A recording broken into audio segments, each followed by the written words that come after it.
Alors, je sais que vous rêvez tous d'être prof, parce que dans mes soirées, lorsque je dis à chaque fois je suis prof, eh bien, j'ai toujours la réaction suivante. Oh ouais, c'est celle qui fout rien là, qui fait que 18 heures par semaine, et puis qui a plein de vacances, et puis c'est gros feignant, tout ça. Voilà, ça c'est moi. Je suis donc professeur feignante. Mais si c'est si facile que ça, je ne sais pas pourquoi est-ce que tous ces gens qui me disent que prof c'est super facile, ils n'ont jamais en fait passé le concours. Je ne sais pas pourquoi. Parce qu'en fait, il y a tellement de concours. Il y a l'AGREG, le CAPES, le CAFEP, le KER, le CAPES interne, le CAPES externe, le je ne sais quoi, la voie, le concours du troisième concours, je sais pas quoi, troisième voie. Et même si vous voulez ne pas avoir de concours, vous pouvez être contractuel. En ce moment, ils recrutent énormément.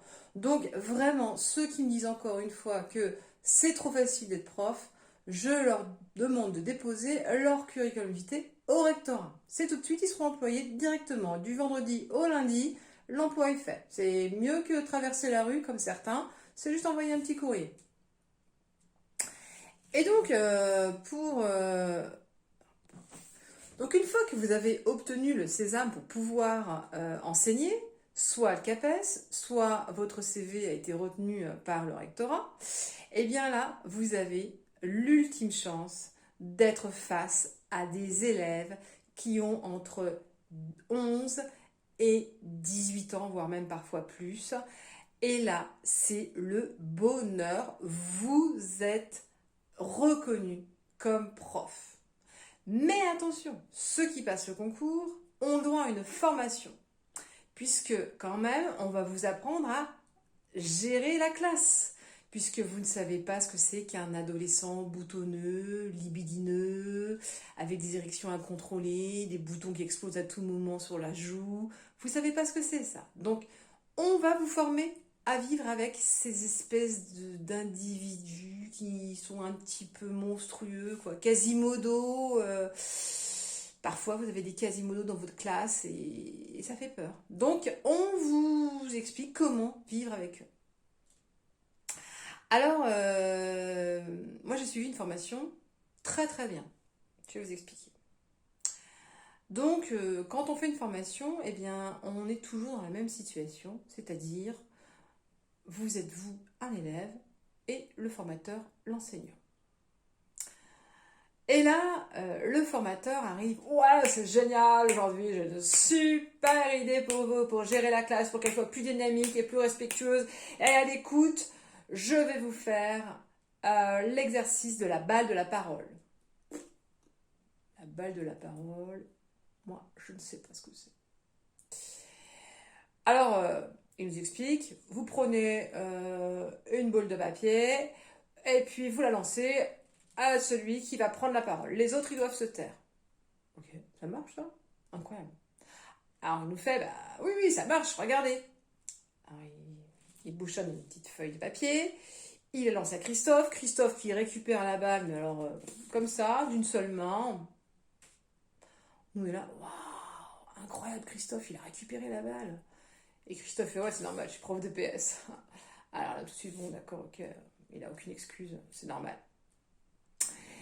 Et puis le formateur dit, allez Christophe, maintenant tu me relances la balle. Hop, Christophe relance la balle au formateur qui récupère aussi la balle très proprement. Bravo, bravo, bravo. Et là, il lance la balle à Stéphanie. Et là, Stéphanie, elle a un peu plus de mal. La balle tombe par terre. La bretelle de soutien-gorge saute. Enfin, on rigole. Mais on se reprend tout de suite puisque on est sérieux. On est prof. Et puis, hop, Stéphanie relance la balle au formateur, qui récupère très bien la balle aussi. Et le formateur, il fait, allez Georgette, hop, tu récupères la balle. Mais là, Georgette, elle n'a pas eu le temps de dire qu'elle ne pouvait pas, parce qu'elle avait un problème d'épaule, elle ne pouvait pas lever trop l'épaule, donc la balle tombe à côté d'elle. Je dis, c'est pas grave, Georgette, on est très compatissant. C'est pas grave, Georgette, tu vas reprendre la balle par terre, mais tu prends quand même la parole. Allez, vas-y, Georgette, parle. Nickel. Vraiment, ça se passe super bien.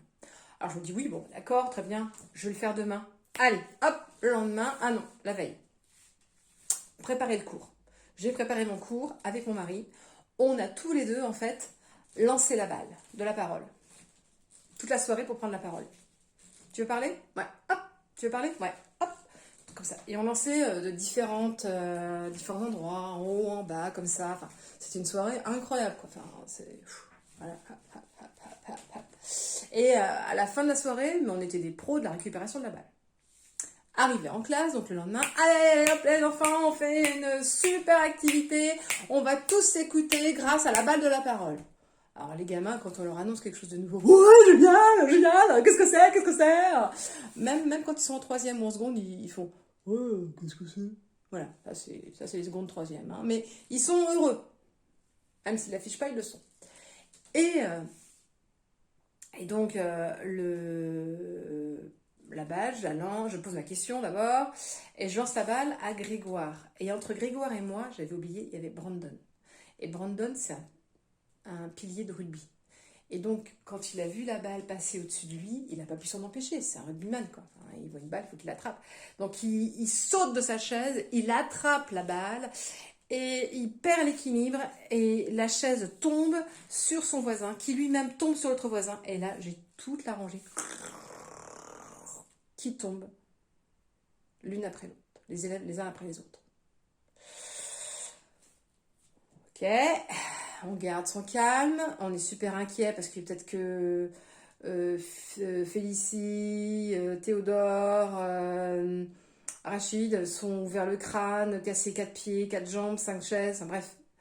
Tout le monde se relève, rien de cassé, tout va bien. On a mis 20 minutes à reprendre le cours. Donc, Brandon a toujours la balle dans la main, super content. J'ai la balle, j'ai attrapé la balle. Et alors, je lui dis, Brandon, est-ce que tu peux répondre à la question? Et Brandon, vous avez vu, madame, j'ai la balle. Oui, oui, Brandon, j'ai vu, c'est bien, tu as la balle, tu attrapes très bien la balle. Bravo, Brandon. C'était quoi la question, madame? Ah,